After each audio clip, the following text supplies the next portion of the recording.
Ready start. श्रीमान, मैं आपको बतलाऊंगा कि खेती में सुधार के बारे में हमारे कुछ लोगों का क्या विचार है। हमने विभिन्न दृष्टिकोणों से अलग अलग विचार किया है।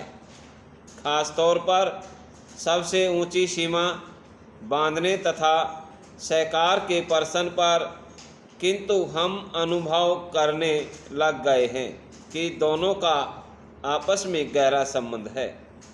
अगर हमारे देश में बड़े बड़े फार्म होते तो यह कल्पना की जा सकती है, भले ही आप इससे सहमत न हों, कि उनका कार्य संचालन दक्षता से होता और उत्पादन भी बहुत बढ़ सकता और साथ ही साथ आधुनिक तौर तरीकों का विस्तार हो सकता। विराम।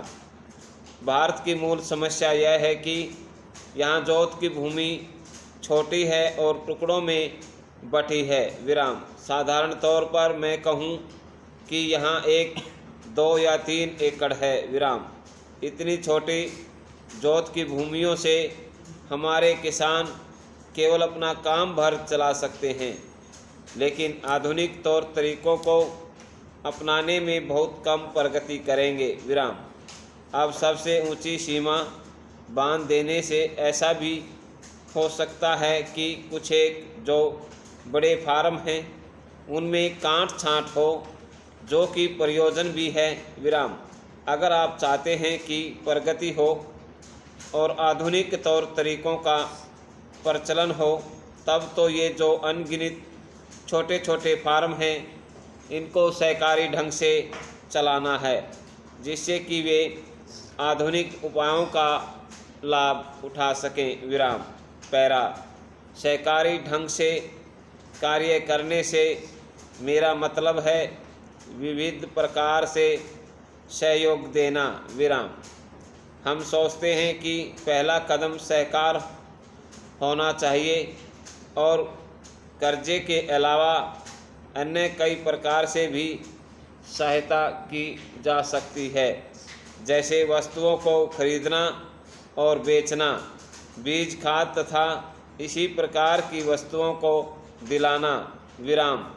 दूसरा कदम यह है धीरे धीरे बीच वाले आदमी को हटा देना। विराम। फिर दूसरी स्थिति आती है जिसको मिलजुल कर खेती करना कहते हैं, यद्यपि उसमें भूमि पर अधिकार बना रहता है। विराम।